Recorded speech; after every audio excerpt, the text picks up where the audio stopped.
सांगत होतं का तू परत येशील म्हणून, पण समजाने तू जिवंत नाहीस हे सत्य स्वीकारलं ना, तेव्हा मला बी नाही जाणे समजा स्वीकारायला लागलं. बघ खरं सांग का सत्य, दिस कसा बसा पार करत होते मी, पण रातच्याला तुझ्या आठवणीनं माझा जीव कसा विसवायचा. पण तू समोरच होता ना तेव्हा, आणि तुला मम्मीचं दुःख दिसलं नाही का? मम्मी सॉरी, मी खरं काय ते सांगितलं नाही, पण त्या नराधमाला पकडायचं होतं ना मला, त्यामुळे मला मरणाच नाटक करावं लागलं. पण मला एकदा तर सांगायचं ना सत्या, त्या जर तवाच तिथं थोबड फोडलं असतं मी. मम्मी तू ऐकून तरी घेतलं असतंस का तवा? माझ्या बोलण्यावर विश्वास तरी ठेवला असतास का? असू दे, आता जे झालं ते झालं, पण आज लेकरू कोकरू वापस आलेलं बघून मला लय आनंद झालाय. पण आता किती आनंद झालाय म्हणून कसं सांगू. जसं राम वनवासात आल्यावर कौशल्य मातेला झाला होता की नाही, तसा आनंद मला झालाय बघ. मला असं वाटतं की नाही का दिवाळी साजरी करावी, म्हणजे रांगोळ्या काढाव्या, पंत्या लावाव्या, दारात आकाशकंदील लावावा आणि संध्या सातारला कंदी पेढ वाटावे. हो ना, मग कर की दिवाळी साजरी. एक काम कर, गुढी पण उभी कर. थट्ट करतोयस माझी? आणि काय रे, तो काका बनून आल्यावर पण काय काय बोलास का नाही मला? सारखा माझा पान उतरा करून बोलत होतास का नाही? आणि किती कामं करून घेतली माझ्याकडं, का लागलास असं माझ्याशी? बोल की. आणि काय काय म्हणायचं? ए मामाया. आणि मी जरा काय बोलले की लगेच म्हणायचा, रम्या तिकीट काढायचं, रम्या तिकीट काढ. आज कोण म्हणते आईशी? का लागला माझ्याशी? बरोबर आहे, बरोबर आहे, असंच पाहिजे तुम्हाला. मला पण कसं म्हणायचं, अति उत्साही कार्यकर्ता, सारखं डोक्यानं पदर घ्यायला लागायचा. किती किती नीटशूर वागलात तुम्ही. काय निष्ठूर म्हणायचंय का तुम्हाला वहिनी? तेच ते. मम्मी हे बघ, सॉरी, खरंच माफ कर मला. मी लई त्रास दिला तुम्हाला, तुमचा लई अपमान केला. पण मम्मी तू बी काही कमी नाही केलंस. अगं माझी जागा त्या आर्यनला दिली होतीस तू. माझ्यासमोर जे जे घडत होतं ना ते सगळं बघत होतो मी, आणि तो आर्यन न बोलून किती शानपणा करत होता. अगं तुझ्या जावयाचा म्हणजे आपल्या बलमाचा किती अपमान केला त्यांना, आणि तरी मी तू गप्प बसलीस, सगळं सहन केलंस का? तू तुला मंत्रीपद मिळवून देणार होता म्हणून? अगं एवढं स्वार्थी कोण कसं काय असू शकतं ग? सत्या, अरे तसं नाही, माझी पण फसवणूकच झाली ना. माझा विश्वास त्या आर्यनवर होता ना, म्हणजे चूकच झाली मी त्याच्यावर विश्वास टाकून. मला कुठे ठाव होतं का तो एवढा खोटारडेपणा करणार आहे ती. मम्मी उगाच आता सर्व करू नकोस. हे बघ माझ्या समोर जे जे घडत होतं ना त्या काकाच्या नजरेतनं स्पष्ट दिसत होतं मला. सत्या तवा का नाही. मम्मी तुझी चूक झालीच आहे. आता साळसूतपणाचा आवानून काय उपयोग होणार आहे? हे बघ जे चूक आहे ना ते चूकच असतं, आणि आपली चूक मान्य करण्यातच मोठेपणा असतो.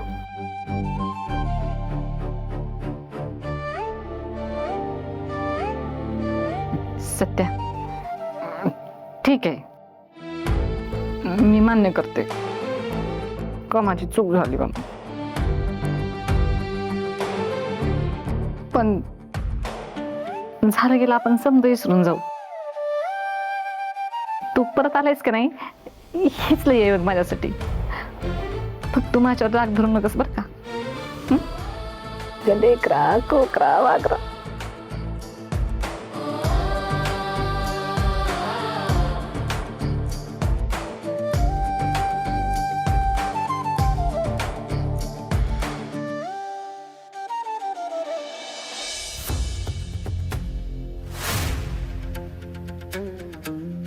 भारती मावशी पडवळ.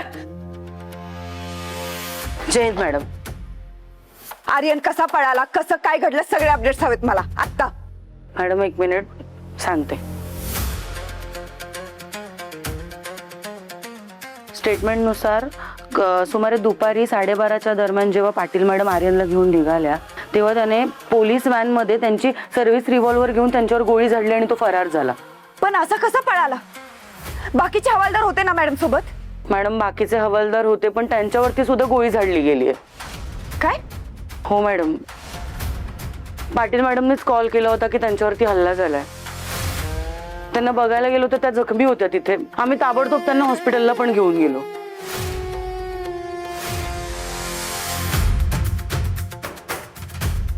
कशा आहेत त्या आता? काही सिरियस नाहीये ना? कुठल्या दवाखान्यात नेले त्यांना? मॅडम बऱ्या आहेत त्या आता. सातारा सिटी हॉस्पिटलला नेलंय आणि गोळी फक्त हाताला घासून गेली आहे. ठीक आहे, मी आले जाऊ.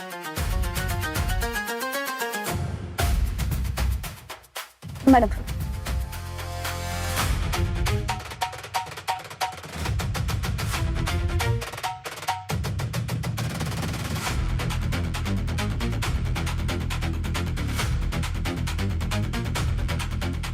मॅडम बसा. मयुरी पटकन पाणी आणलंस.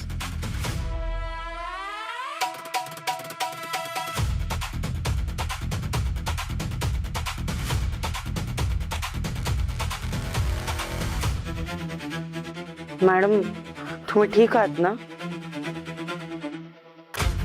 नाही म्हणजे अशा अवस्थेत यायची काय गरज होती कामावर? घरी आराम केला असता ना तुम्ही. त्याचं कसं आहे ना भारती मॅडम, जबाबदारी घेणारी माणसं सोबत नसली की सगळं सिनियरलाच बघावं लागतं. मॅडम पण हे सगळं घडलं कसं काय? तो आर्यन खूप शातीर होता. चालत्या गाडीतच त्याने माझ्यावर हल्ला केला. मी ड्रायव्हर सीटच्या बाजूला बसले होते त्यामुळे जास्त प्रतिकार करू शकले नाही. चालत्या गाडीत त्याने गोळीबार केला आणि गाडीतून उडी मारली. आम्ही त्याला पकडण्याचा पुरेपूर प्रयत्न केला पण तो फरार झाला होता. माझं दैव बलवत्तर होतं म्हणून गोळी हाताला चाटून निघून गेली. पण कॉन्स्टेबल कांबळेचं नशीब खराब होतं. सत्य दादा जिंदाबाद. सत्य दादा जिंदाबाद. सत्य दादा जिंदाबाद. सत्य दादा ऐका बस बस बस शांत राहा. सत्यदादा येईलच 5 मिनिटात. सत्य दादा जिंदाबाद. सत्य दादा जिंदाबाद. सत्य दादा जिंदाबाद. सत्य दादा जिंदाबाद. सत्य दादा जिंदाबाद. शांत व्हा. नमस्कार. सत्यदादा तुम्ही परत आलात, कसले भारी वाटते पण सांगू. आम्ही तर हात टेकले होते. या सगळ्या विषयांचा अंदाज जमा झालं होतं. सत्य दादा, आमच्यावर अन्याय झालाय. आता तू परत आलायस, आता तूच आम्हाला न्याय मिळवून दे. त्या आर्यननं चुकीचा न्याय दिला होता. आमची फसवणूक झाली तरी मी त्यांनी आमचं ऐकलं नाही. आता तू परत आलास ना तर आम्हाला आता न्याय